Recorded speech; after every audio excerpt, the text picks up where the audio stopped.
Très chers téléspectateurs, bienvenue sur Grace Channel. Bienvenue dans votre émission de couple Une vie à deux. Merci de nous recevoir chez vous. Merci de suivre cette émission. Vous avez été nombreux à nous challenger, à nous encourager et nous vous remercions. Aujourd'hui, nous recevons un couple de coachs, un couple qui aime le Seigneur, un couple qui enseigne, un couple qui tout court inspire énormément. Nous allons parler des fiançailles, nous allons parler du mariage, nous allons parler de tout ce que vous voulez entendre et tout ce que vous devez savoir avant de vous marier. Célibataire, restez scotchés sur Grace Channel. Bonjour monsieur et madame Ouedraogo. Bonjour madame. Comment allez-vous? Je vais bien. Et les gens de Bobo? Tout le monde va bien. Vous êtes tout beau ce soir. Merci. Vous êtes assortis dans les couleurs. Merci beaucoup. Et nous voyons la gloire de Dieu sur vos vies. Vous êtes très belle. Vous êtes Merci. très bien habillée. Merci beaucoup. Madame Ouedraogo, comment allez-vous? Je vais bien. Ok, C'est chez vous. ça va. Je vais vous demander de vous présenter à nos très chers téléspectateurs qui veulent en savoir sur vous, nom, prénom, votre ministère dans l'église locale et tout ce que vous faites. Moi, c'est Madame Ouedraogo Joséphine, artiste musicienne, compositrice. Et je dirige la louange, je conduis la louange, l'adoration à l'église. Amen. La gloire de Dieu. Amen. Vous avez un album? J'ai un album, j'ai 2 clips. D'accord. Ok, c'est très bien. Félicitations. Ah, merci. Monsieur Ouedraogo, nous allons vous demander de vous présenter également. Ok. Et je me nomme Monsieur Ouedraogo Twende Rodrigue. Et à l'église, je suis président de la jeunesse de l'église. Ok. J'écris un peu. Et je joue un peu à la musique. J'accompagne ma femme. Ah oui. Avec son groupe. Voilà. De temps à autre, je touche un peu à la basse, un peu à l'accompagnement. Ah oui. Voilà. Donc, Nous avons un couple de serviteurs de Dieu, de chantres. Voilà, c'est ça. Ah, c'est très bien. Aussi, prédicateur laïque par moment. Amen. Voilà. Wow. Vous avez beaucoup de casquettes. Que le Seigneur vous bénisse. Merci Que beaucoup. le Seigneur vous soutienne dans ce ministère. Amen. Amen. Madame Ouedraogo, nous allons vous demander de nous expliquer un peu comment s'est passée votre rencontre avec Monsieur Ouedraogo. Merci. Je pense que je vais le laisser commencer. D'accord. Si vous permettez. Monsieur Ouedraogo, allez-y. Ça, c'est une longue histoire. Non, vous allez nous raconter un petit peu. Ok. Donc, allons-y à l'essentiel. Moi, je suis né en Côte d'Ivoire, à Abidjan. Dans les années 93, je suis arrivé au Burkina Faso, donc pratiquement à Yako. Et j'ai repris l'école. Et à ma première, voilà, avec l'âge, alors voilà, et il fallait tenter sa chance. Alors, elle était en 5e. Et moi, j'étais en première. Waouh! Et avec l'aide de Dieu, voilà, parce que cette rencontre, ça n'a pas été une rencontre comme les autres. Et parce que dans mon clan où j'étais, j'étais le seul pratiquement à n'avoir pas de copine. Donc, les amis se moquaient de moi et en tout cas, c'était pas simple. Donc, par moment, même quand on jouait et que tard, on est encore dans les quartiers, par moment, ils disaient qu'ils allaient m'arrêter pour essayer de voir est-ce que je fonctionne. Donc, à un moment donné, quand j'ai senti le besoin, et j'ai pris 3 jours de jeûne, j'ai prié. Et à tous mes amis qui étaient là, qui étaient des potes avec qui on sortait, on partait au cinéma et autres, je leur ai demandé que, voilà, j'ai vu une fille que je voudrais aborder. Ils ont tous refusé. Voilà. Donc, c'était à une convention régionale à Yako, un soir autour de 19h. Et je me rappelle, j'avais porté une chemise blanche et je suis allé l'aborder un 13 septembre. Amen. Voilà, je suis allé l'aborder. Je lui ai parlé pendant près de 45 minutes. La bonne dame, elle ne m'a rien dit. Après, on s'est quitté comme ça et on a continué. Donc, je n'ai pas lâché prise. J'ai insisté J'ai insisté, mais il faut dire qu'elle m'a cherché 3 fois. Elle m'a cherché 3 fois. Donc, Madame Ouédraogo. Voilà pourquoi elle voulait que vous conversiez avant qu'elle ne parle. Non, elle m'a cherché 3 fois. Et je suis reparti, je suis allé à genoux, j'ai continué dans la prière. Et j'avais un neveu qui était avec moi. Et un matin, pendant que j'étais au balcon avec des amis, mon neveu est venu, il m'a attendu une note. Et j'ai pris la note, j'ai couru dans la classe, j'ai lu et j'ai vu que c'était un son OK. J'ai dit, Dieu merci. Amen. J'espère que les choses vont maintenant commencer. Et il faut dire que notre histoire est pleine. Il y a tellement de coïncidences, il y a tellement de choses qui se croisent. Parce qu'il faut dire que j'ai été moi-même son moniteur. J'ai été son moniteur. D'accord. Voilà, donc, vous l'avez enseigné. Voilà, la parole de Dieu. Voilà, je l'ai tenu à l'école de dimanche. OK. Et jusqu'à ce que les choses se consolident. Autre chose que je peux ajouter, sa maman et ma maman sont copines. Wow. Et en cette période, et les deux étaient dans le bureau de l'AEC. Wow. Et les 4, nous étions dans la chorale unie de l'église centrale de Yako. Servons le Seigneur.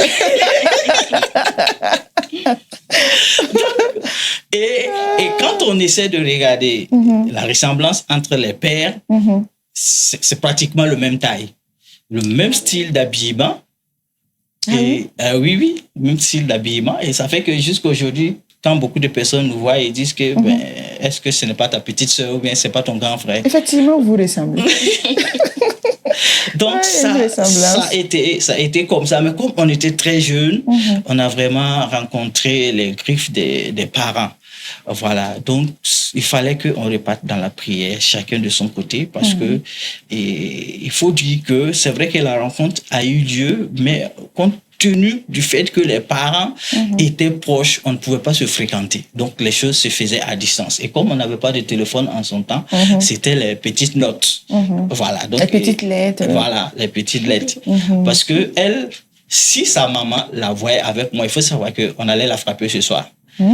Voilà. Et le jour où on se croise en circulation et que je vois un enfant de chez elle passer, qui nous a vus, je sais que le soir, 19h en allant, on va la battre.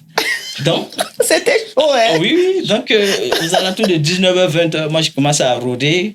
Voilà, parce que déjà, quand tu aimes, bon, tu veux pas voir la personne souffrir. C'est ça. Donc, on a dû rester dans ces tiraillements jusqu'à ce que... Et moi, je vais à Fada. Et quand j'étais à Fada, compte tenu des relations, elle, on l'a envoyée à Wayuguia. Et non, à Boursi plutôt, à Boursi. Et après, moi, je suis revenu à Ouaga. Elle, on l'a envoyé à Yako. Franchement, ça n'a pas été simple. Wow. On va essayer juste de concilier les choses pour que les gens puissent comprendre que ça n'a pas été simple. Maintenant, on a fait 12 ans, de 2000 à 2012, avant que les portes du mariage ne s'ouvrent pour nous. Et les parents, c'était pas simple. Ma maman me disait, parce que ma maman m'appelle Basnewende, voilà, elle me disait, je ne veux pas la honte, tu sais que la famille et moi, tout ça. J'ai dit, maman, ça va aller. Ça va aller. Ça va aller. Ça va aller. Et donc, ça n'a pas été simple.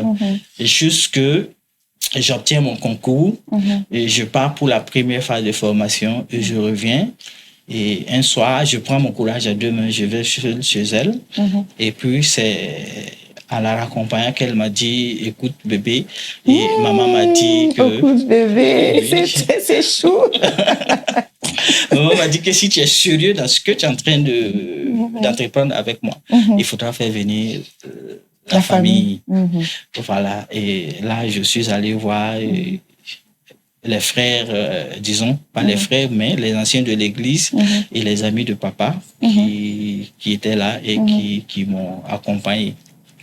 Donc, il faut reconnaître que notre cheminement n'a pas été facile. Il a fallu la prière.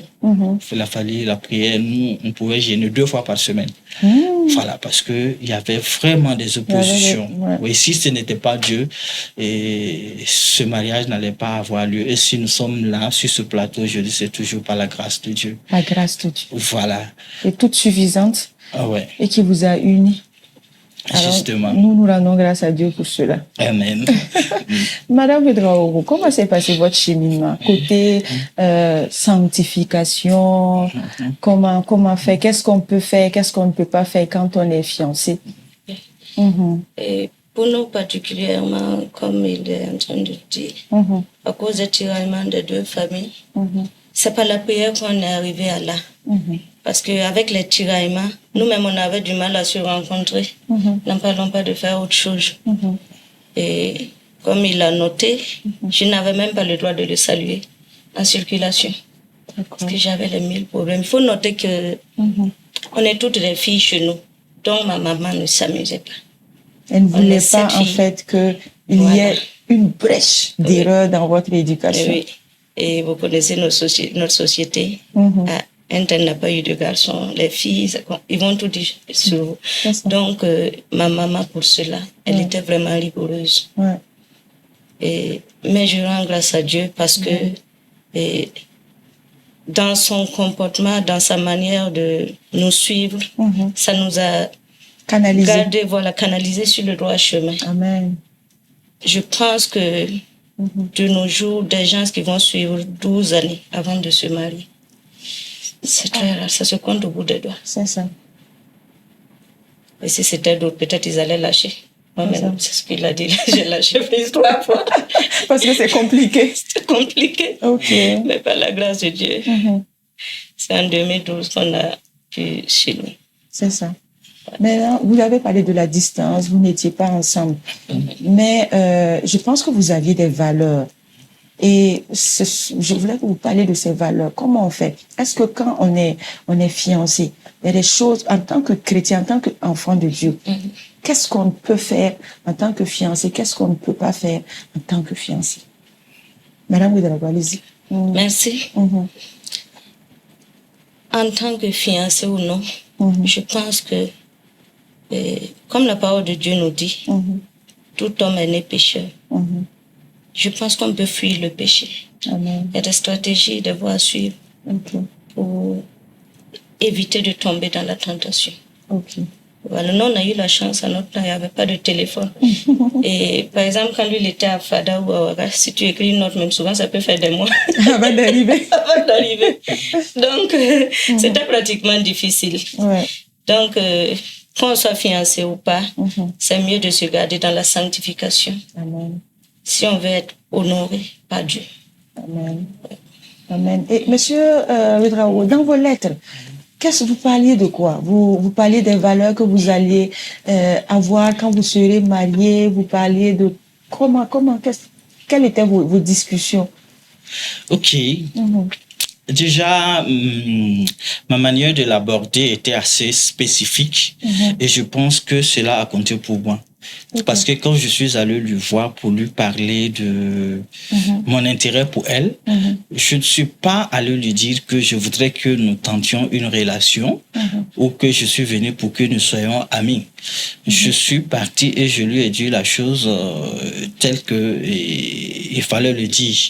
Voilà, je lui ai dit, bon, écoute, moi j'ai des sentiments pour toi et je ne m'attends pas à commencer une relation avec toi et m'arrêter de ce bon chemin.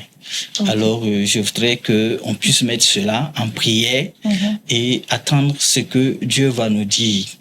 Voilà. Donc, dans toutes nos notes, pratiquement, c'était des versets bibliques parce que j'aimais lire beaucoup. Voilà. Dans l'année, je pouvais lire la Bible au moins une fois. Voilà. Parce que moi, je suis petit-fils de 2 pasteurs. Donc, avec la maman, on nous a vraiment pas laissé le choix d'aimer le Seigneur. En fait, tu n'avais pas le choix que d'aimer le Seigneur, il faut le dire. Donc déjà, comme on s'était abordé et que notre objectif c'était de vivre ensemble, donc déjà moi je lui ai demandé voilà qu'est-ce que elle n'aimait pas, voilà, et elle aussi elle le dit. Parce qu'on le faisait à chaque 31, voilà, où chaque premier, on se retrouve. Ah, on a fait une année. Voilà, qu'est-ce qui n'a pas marché et qu'est-ce qu'il faut revoir. Et voilà, elle notait ses points, et je notais mes points et puis on en parlait. Vous trouviez un juste milieu. Voilà. pour connaître, avec la distance, pour se connaître, c'est quand même difficile. Il faut être intentionnel. C'est ça. Et chercher à connaître l'autre. C'est ça. Ok. Voilà, parce que honnêtement, je l'avais aimé, je l'ai vraiment aimé et de tout mon cœur. Donc, j'avais vraiment mis les bouchons doubles pour que la chose puisse marcher. Okay. Voilà. Et la prière était au premier plan. Il faut dire qu'en ce moment, étant tous des élèves, et nous, on s'était fixé un objectif, Dieu d'abord. Okay. Voilà. Et on avait un père spirituel, le pasteur Zondi Jérémy, que nous avions approché pour qu'il puisse nous accompagner. Okay. Donc, à chaque fois, on partait vers lui pour des séances de prière, d'encouragement et de conseils. Et je pense que c'est avec l'aide de Dieu que nous sommes arrivés jusqu'au mariage. Voilà. Quelle est la place de l'enseignement sur le mariage pour la réussite d'un mariage? Madame Ouedraogo, vous avez parlé du pasteur qui avait des temps avec vous. Ouais. Est-ce que cela vous a donné de réussir quelque part dans votre couple aujourd'hui? Oui. Qu'est-ce qu'il vous a appris? Il faut le noter que vraiment, il nous a appris beaucoup de choses. Ok. L'abstinence, la prière surtout, comme il le dit. Ok. Et je pense que, comme le dit la parole de Dieu, tout homme qui prie peut réussir beaucoup de choses. Ok. Donc, vraiment, même à distance, on avait des problèmes. De on prière. avait arrêté deux jours de jeûne par semaine. Ok. Jusqu'au mariage. Ok. Et à un mois du mariage, on est rentré dans un mois de jeûne. Ok. Et on a rompu le jeûne le jour du mariage sur la table d'honneur. Et c'était le pasteur Zondi et sa femme plus nous deux qui savions ce qui se passait. Wow. Oui. La prière a joué un grand rôle dans votre couple. Très. Nous bénissons le Seigneur pour cela. Et c'est ça qui nous a vraiment conduits à là. Ok. En plus de la prière, qui est le socle de votre vie de couple, est-ce que avant de vous marier, vous parlez d'argent, de vos enfants, de vos futurs enfants? Est-ce que vous parlez de comment vous allez organiser votre vie de famille? Est-ce qu'il y avait ces discussions-là? Ok, merci. Je vais ouvrir une parenthèse par là. Il a dit qu'on s'est rencontrés quand je faisais la 5e et lui la 1re. Ok. En ce moment, il n'avait même pas un vélo. Ok. J'ai accepté. Après, il a eu un vélo. Avec le vélo, il n'y avait pas de problème. Moi, parmi mes camarades, on me disait que toi, tu ne vas pas chercher un gars. Quelqu'un qui a un vélo comme ça, tu veux foutre quoi? Il y a beaucoup de mes amis qui m'ont quitté. Et jusqu'au mariage, il est témoin. On s'est mariés quand on avait toujours un vélo.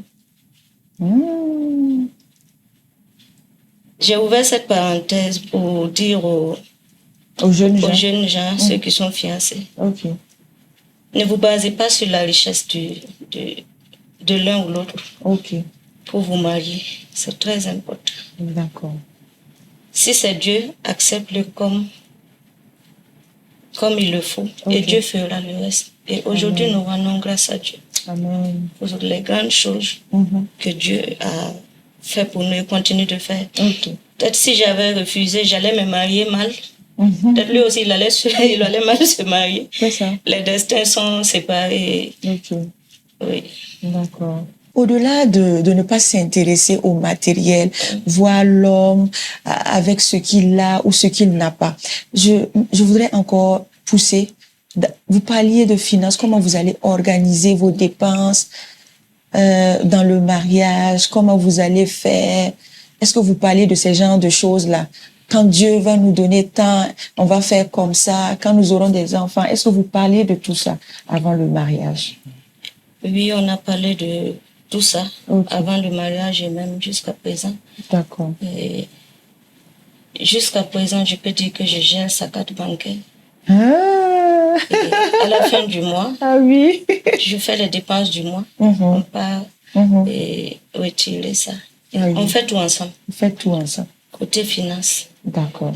Combien on va mettre pour les enfants ce mois, la famille, nous-mêmes. On arrête tout. avant d'aller retirer quoi que ce soit. D'accord. Je vois que ça, c'est une organisation interne. Et il y a des familles où c'est l'homme aussi qui s'occupe de toutes les dépenses. Monsieur Ouedraogo, est-ce qu'il faut tout le temps donner cette partie à la dame, à maman, ou bien il faut voir la personne qui s'occupe mieux des finances pour confier les finances de la maison? Merci beaucoup. Moi, je dirais que chaque couple a ses réalités. Et le plus important dans le couple, c'est de savoir, face à tel sujet, qui gère mieux. Par exemple, entre elle et moi, il n'y a pas question d'argent. Il n'y a pas question d'argent. Moi, je ne lui cache rien. Tout ce que je gagne, elle sait. Là où je garde, elle sait. Donc le matin, quand elle veut prendre sa popote, que je sois réveillé ou pas, elle sait où trouver, elle sait combien il faut enlever. Si elle en veut plus aussi, elle va me dire. Et des fois, elle va se moquer de moi. Voilà, elle va me dire que voilà, c'est pas qui dit que je peux. Donc elle avait besoin de tel montant, elle a enlevé. Voilà. Donc pour revenir un peu en arrière, lorsque je percevais mon rappel, quand j'ai pris mon argent, et quand je suis arrivé, j'ai tout pris, j'ai mis entre ses mains. Parce que déjà, on avait prévu le mariage. Donc, je lui ai dit, bon, écoute, gère tout. Moi, je repars au poste. Donc, tout l'argent est resté entre ses mains. C'est elle qui a fait toutes les dépenses. Moi, je n'avais rien sur moi. Je suis revenu à Bobo. J'ai continué mon travail tranquillement. On se soucie pas. L'argent n'est pas un souci pour nous. L'argent est un souci pour nous quand il faut le chercher. Quand il s'agit de dépenser ou bien de gérer, ça ne cause aucun problème. Ça ne cause aucun problème. Donc, les finances, c'est elle qui gère parce que moi, j'ai pas trop le temps pour ça. Je cours un peu beaucoup. Peut-être si elle va me parler d'argent, c'est peut-être s'il y a un manque ou peut-être il y a quelque chose qu'il fallait payer dont on n'a pas tenu compte. Elle va juste me rappeler. Et là aussi, c'est juste un rappel. Sinon, elle sait ce qu'il faut faire. D'accord. Voilà. Wow, tout est organisé. Voilà. Vous avez parlé de la fête du mariage qu'elle a organisée. Qu'est-ce que vous conseillez, Madame Ouedraogo, aux jeunes gens qui veulent avoir des filles d'honneur, qui veulent une grande fête, qui veulent vraiment que tout soit beau le jour de leur mariage? Quel conseil pour faire un mariage à la gloire du Seigneur? Merci. Ok. Moi, j'aime dire que le mariage, là, c'est à deux d'abord. Ce que vous allez décider, faites ça. Ne vous laissez pas influencer par les amis, la famille. Un tel, son mariage était grandiose. Il faut que je parte au même rythme. Allez-y avec vos moyens de bord. Je pense que après les dépenses, quand il m'a remis son rappel, quand on a fait les dépenses, il nous restait 60 000, c'est 65 80. Non, 60 000. 60 tout juste. Wow, il se rappelle même du reste. C'est une bonne chose. Et dans les 60 000, on devait faire le mariage. On s'est vu à dire, on va faire bissap et brochette donner aux gens. On va pas prendre crédit, rien. Merci. On a décidé comme ça. Wow. Et je note que à notre mariage, on avait 14 filles et garçons d'honneur. 94. On n'a même pas dépensé un € sur un enfant. Toutes dénominations confondues. Musulmans, catholiques, toutes dénominations. 94. Des enfants même que nous, on ne connaissait pas. Oui. Wow. Parce qu'en temps, j'étais devenue monitrice des enfants aussi. Ok, d'accord. Le couturier qui s'occupait des tenues des filles, des enfants. Voilà. Puis sinon, on avait choisi 4 filles d'honneur seulement. Et 4 filles d'honneur, 4 garçons d'honneur. Ok. Mais le tailleur nous a fait comprendre que quand les gens viennent dire que c'est le mariage de tonton Rodrigue et tante Joseph, il faut prendre les mesures de mon enfant. C'est pas et vrai. le jour du mariage, 94 filles d'honneur et garçons d'honneur. Alors qu'à la base, ils étaient 8. 4 filles et 4 garçons. Oui. Wow. Ça, c'est la grâce de Dieu. C'est la grâce de Dieu. Voilà. Avec 60 000 frères. Oui. Et pour les faire rentrer, ils étaient obligés même de les dire, il faut marcher. Rentrer seulement. Rentrer seulement parce que la chambre de jour et Elsa Zongo, ma belle-sœur, elle avait fini le chant. Et les enfants étaient toujours dehors. Donc il fallait nous-mêmes, on était étonnés. Et le jour du mariage, 2 jours, 3 jours avant le mariage, les gens venaient 5 000, 10 000, 2 000. Mais le vendredi, les gens venaient 50 000, 40 000, les enveloppes venaient seulement. Moi, du côté de ma famille, et avec les dons, les gens qui sont venus saluer en numéraire, ça se levait autour de 3 millions. Wow. Et lui, de son côté, c'était 2 millions et quelques. Avec les 60 000, on ne savait même pas comment les gens... C'était hors du commun. Dieu a pourvu.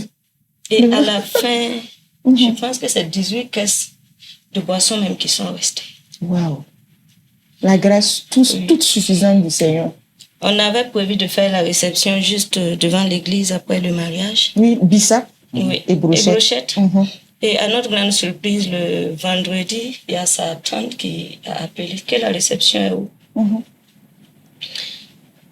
Non, on lui a dit que... Bon, c'est eux qui ont communiqué, mais il y a mon beau-frère aussi qui avait dit qu'on allait aller faire ça au restaurant de son ami. On était en train de voir d'abord. Mais il y a sa tante qui est venue, qu'elle veut le coin pour décorer. Elle a envoyé des gens venir s'occuper de ça. Et c'est elle, en son temps, qui décorait l'Assemblée nationale à Ouaga. Donc, c'était une décoration de ouf. On est arrivé à la réception, on ne savait même pas où on était. Parce que c'était vraiment beau. Waouh! Oui. Wow. Un gâteau sur 4 étages. Je ne savais pas où c'était. On ne s'attendait même pas à un gâteau. Avec 60 000. Avec 60 000. Vraiment, Dieu a fait beaucoup qu'on ne peut pas citer. C'est Dieu. C'est Dieu. Et je pense que c'est votre cheminement, hein. C'est votre consécration, votre amour pour Jésus qui a poussé les gens à faire tout ça pour vous. Que le Seigneur vous bénisse abondamment. Amen. Je vais revenir un peu en arrière. Donc, dans la semaine du mariage, elle était à Ouaga et moi, je devais quitter Bobo. On devait rentrer ensemble mardi parce qu'on avait des achats à faire avant de rentrer. Donc, dès qu'on est arrivé, moi, je l'ai appelé. J'ai dit à partir de vendredi soir, on va arrêter les achats, les imprévus et autres. On va tout arrêter. Donc, je pensais qu'elle allait en faire un problème. Elle m'a dit que oui, qu'elle est patente, qu'elle est d'accord. Wow. Voilà. Donc, vendredi, à partir de 12h, tous ceux qui nous ont appelés pour des dépenses. Donc, quand on m'appelle, j'ai dit, bon, nous, on a arrêté, on va plus dépenser. Quand on l'appelle aussi, c'était pareil. Wow. Ce qu'il faut noter, c'est qu'il faut reconnaître que le vendredi, chez moi, j'avais payé un sac de riz, un bidon d'huile, 5 litres, un petit porc et puis 5 poulets. Chez elle, c'était 2 sacs de riz et puis le reste. Ok. Donc, vendredi vers 10h, maman m'appelle elle m'appelle Bassin. Bane, on parle de Maria Haniandai. J'ai dit, maman, ça va. Traduisez pour nos téléspectateurs des États-Unis. Ma maman m'appelle, elle me dit, Bassin, je ne veux pas la honte dans ce mariage. D'accord. J'ai dit, maman, ça va aller. Ça va aller. Voilà, j'étais en culotte, en t-shirt, voilà. La veille du mariage. Oui, la veille du mariage. Okay. Et pendant que la jeunesse s'organisait pour aller installer la tente chez elle, à 8h, moi, j'étais déjà dans la belle famille. C'est moi qui ai commencé à creuser le trou des poteaux dans ma belle famille. Et les autres sont venus. Donc, ceux qui venaient le matin jusqu'à 12h, c'était 200, 300, et des condiments, et des plats et autres. Mais à partir de 12h, c'était un autre level. Ceux qui venaient, je pense que la plus petite somme, c'est 5 000. À part ça, c'est 25 000, 15 000 en allant.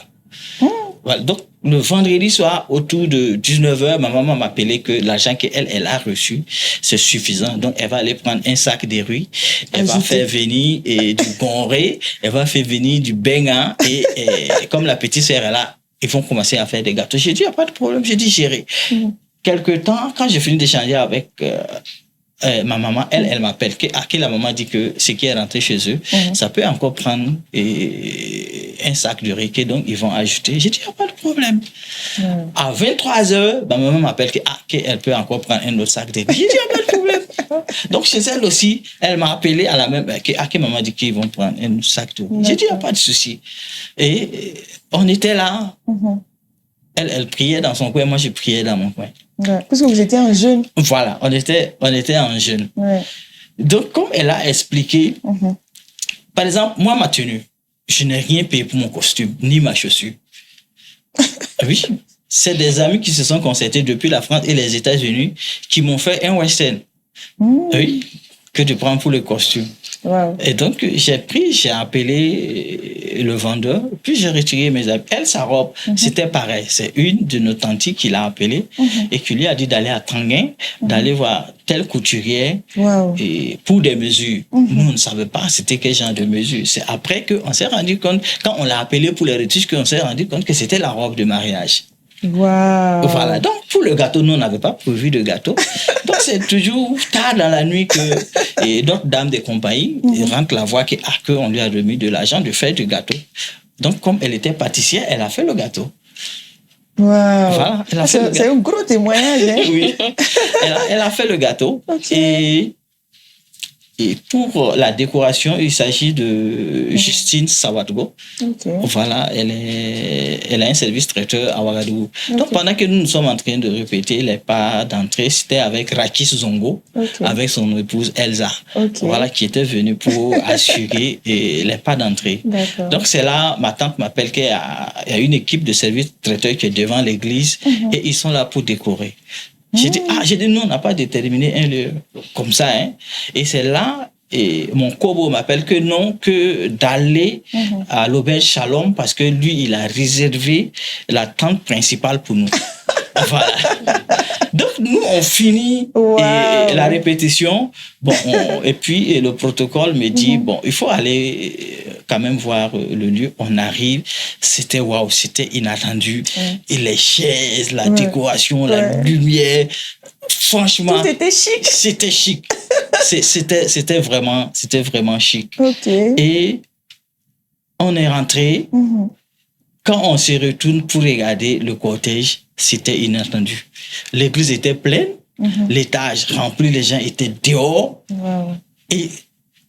Mais si on te disait qu'il s'agissait du mariage de Rodo et de Joséphine, vous n'allez pas croire. Vous n'allez pas croire. Surtout qu'ils se sont mariés avec un vélo. C'est ça. Pas seulement un vélo. Voilà, parce que quand moi je venais ici, je n'avais pas de lit. On s'est mariés pendant que on dormait sur une natte. Oui, on dormait sur une natte à Bobo ici, dans une maison sans lumière, sans eau. Oui. Wow. C'était comme ça. Vous avez beaucoup de choses à dire. Il y a tellement de choses, je ne pense pas qu'on aura le temps. Oui, on n'aura pas le temps. Assez de temps pour dire merci au Seigneur. C'est ça. Mais nous disons merci au Seigneur. Merci également à vos parents qui se sont donnés pour vous parce que je sais que c'est leur engagement également. Oui. Envers le Seigneur qui vous a favorisé. Et vous également. Et nous savons que vous allez également le transmettre à vos enfants. Amen. Amen. Maman Ouedraogo, un mot de la fin. Oui, merci l'équipe Grace Channel. D'accord, merci. Et merci aux téléspectateurs qui nous ont accordé leur attention. Merci.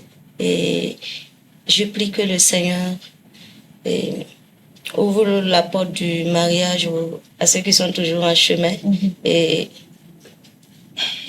que leur mariage soit vraiment dans le plan de Dieu. Amen. Et que Dieu les aide à aller jusqu'au bout. Amen. Oui. Et j'invite aussi à nos sœurs, mes sœurs, les filles, allez-y doucement avec les moyens de votre partenaire. C'est très important. Ok. Parce que si tu vois l'argent rentrer, demain tu vas témoigner. Tu vas témoigner. C'est mieux de commencer avec la personne. Pendant que la personne n'a rien, construisez ensemble. C'est ça. Ça aide beaucoup. Ça aide beaucoup. Merci. Merci beaucoup. Vous êtes un couple merveilleux. Merci. Je vais demander à M. Ouedraogo. Il a dit qu'il aimait sa femme. Grace Channel vous donne l'occasion de dire une parole merveilleuse à votre femme. En la regardant dans les yeux, dites-lui quelque chose qui vous touche beaucoup. Ok, il n'y a pas de souci, je vais le dire. Mais il faut noter que quand je lui faisais la cour, il y a quelque chose qui m'a échappé. Je n'ai pas remarqué son front. C'est ça, en fait. Je n'ai pas remarqué. C'est après le mariage que j'ai vu qu'il y avait un peu de front. Mais quand même qu'il la rendait belle. Amen. Voilà. D'accord. Je l'aimais. Ok. Et je l'aime vraiment. Okay. C'est ma base. Regardez là. Voilà, c'est ma base, Okay. c'est mon soutien. Mhm.